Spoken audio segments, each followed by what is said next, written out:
días, colegas, compañeros, estudiantes de atención hospitalaria.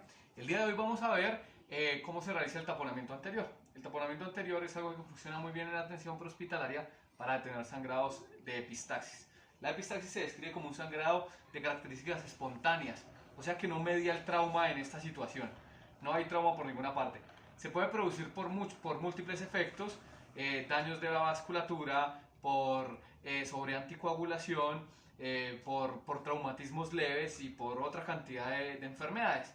Es muy frecuente en los adultos mayores y es más frecuente en la noche que en el día. Se puede producir igual, los van a llamar para atender casos de emergencia como este. Van a encontrar un paciente que se encuentra en semifowler y va a estar escupiendo sangre. Algunos de ellos ya han realizado algunos taponamientos como el que vamos a hacer hoy de forma empírica y tal vez no con la suficiente presión y tal vez no deteniendo el sangrado. Entonces cuando arriben al paciente, igual hagan un ABC para confirmar que el paciente sí tenga los pulsos distales, para confirmar que el paciente, pues vamos a tener un problema en la C que va a ser el sangrado evidente, pero confirmen que la vía aérea esté permeable, que no haya que retirarle o si haya que retirar las prótesis dentales y que requiera o no requiera oxígeno. Después de haber hecho un ABC juiciosos y mirar que no haya otra cosa que amenace la vida diferente al sangrado que vamos a detener, entonces vamos a dirigir a esa C del sangrado. Esto no es como una X, la X del XABCD fue diseñada para trauma, no fue diseñada para esos pacientes. En esos pacientes no hay estudios, entonces en este paciente es cuando lleguemos a la C que vamos a detener el sangrado. Vamos a requerir los siguientes elementos. Vamos a requerir unas pinzas Kelly, pueden ser curvas como estas o pueden ser rectas igual. Estas Kelly vienen algunas veces en empaque individual, pero si vienen en el equipo de pequeña cirugía va a ser más difícil que lo destapen. Al igual, las pueden comprar, no tienen un costo así que sea elevado, 3.000, 5.000 pesos, no es algo que sea caro y es algo fácil de cargar. Y les va a ayudar para generar una buena presión al momento de hacer el procedimiento. Le van a explicar el procedimiento al paciente y le van a decir que es molesto, que es doloroso, pero que va a ser necesario para poder detener el sangrado, que en muchas oportunidades es bien difícil. Al tiempo de eso van a ir alistando, van a requerir, esto es lidocaína, jalea, pero también pueden utilizar otro vaselina que también les puede ayudar. Y van a necesitar gasas. Son mejores las gasas que las compresas porque las compresas suelen ser muy gruesas.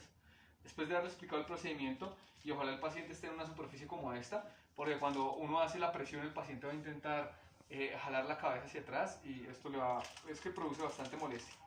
Después de haber hecho eso, entonces van a lubricar. Tengo unos guantes, pueden ser limpios o estériles, en el mejor de los casos, y van a tomar la gasa de esta forma, la van a desenvolver para que quede más como una tira, y luego la van a girar sobre su eje, para que quede de esta forma.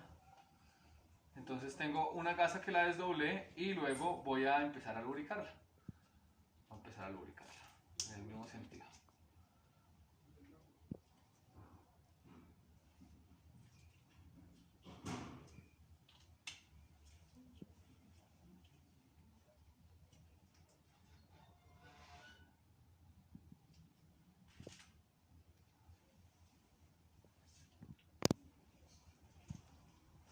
Y luego, inicialmente voy a empezar con la mano y ya cuando me empiece a producir resistencia, entonces lo hago con la Kelly. Entonces, tengo que decirle al paciente por qué lugar siente el sangrado. Generalmente es uno de los dos lados, pero puede ser bilateral. Entonces puede empezar por cualquiera de los dos en el caso en el que sea bilateral. Y empiezan como si estuvieran enroscando, igual. Como si estuvieran enroscando. Esto tiene que generar presión y hasta ahí ha entrado realmente muy fácil. Como él no es un paciente que tenga epistaxis, entonces no le voy a hacer toda la presión.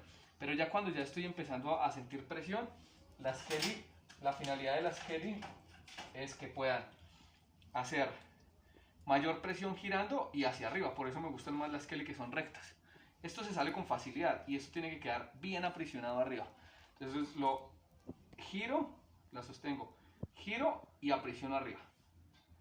Luego de que haya terminado de hacerlo ya con la mayor cantidad de presión, corto el pedazo que me sobre y sostengo haciendo presión para detener más el sangrado.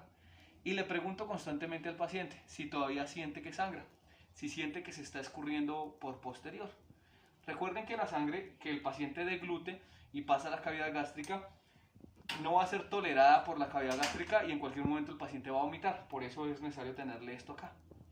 Porque cuando produzca vómito va a tener una hematemesis franca, que algunas veces viene con coágulos. Entonces, esta es la mejor posición para realizar un procedimiento como este. El paciente tiene que estar alerta y consciente para cuando tengamos que detener un sangrado como este. Cortan y si es necesario se lo ponen igual en la otra, por la otra fosa, si el paciente tuviera el sangrado bilateral. Y después de esto pueden sellar poniéndole micropor y el paciente queda bien. Igual vigilamos que el sangrado esté controlándose. Si rebosa el sangrado, o sea, si todavía llena esto y se sigue rebosando, me ha funcionado muy bien apretarle. Pero puede suceder que el paciente no detenga el sangrado con estas medidas. Entonces, se puede hacer un sangrado posterior que se realiza con esta, que es una sonda Foley. Con una sonda Foley y un procedimiento que ya vamos a explicar. Pero es preferible que este procedimiento se realice intrahospitalario, que esta sea la primera opción y que sea la primera opción mientras que hacemos el traslado del paciente. Que cuando esto fracase y ya en el hospital y ya teniendo otras medidas se pueda realizar un taponamiento como el que vamos a realizar a continuación. Este taponamiento se llama taponamiento posterior, no es la primera opción y es introducir que es una sonda, no es de grueso calibre, no tiene que ser de grueso calibre, es introducirla hasta que llegue a la orofaringe y cuando se encuentre en la orofaringe vamos a insuflarla, vamos a insuflar el balón y con el balón insuflado estando en la orofaringe se tracciona hasta que llegue al istmo o al lugar en donde es más estrecho y tapone la nariz por la parte posterior. Los taponamientos posteriores van igual acompañados de un taponamiento anterior, que es este mismo que acabamos de hacer. Entonces el paciente va a tener la sonda en la nariz con esto metido allá adentro y vamos a igualmente hacerle un taponamiento anterior. Entonces va con posterior y anterior. Y esto ha demostrado ser más efectivo. Pero como el paciente tiene que llegar a una interconsulta por un otorrinolaringólogo que en el mejor de los casos le haga una cauterización, entonces es preferible, cuando el hospital tiene la especialidad, es preferible que solo se haga el anterior. Pero si usted tiene un paciente que tiene que ser de un traslado muy extenso, de horas para llevarlo de una ciudad a otra donde lo vea un especialista o un otorrinolaringólogo, entonces sí puede hacer el anterior y posterior para un viaje que sea largo. Pero recuerde que es preferible hacer el anterior y si fracasa el anterior y si no detiene el sangrado, hacer anterior y posterior para los pacientes. Muchas gracias y espero que esto les sea de utilidad a ustedes y a sus pacientes.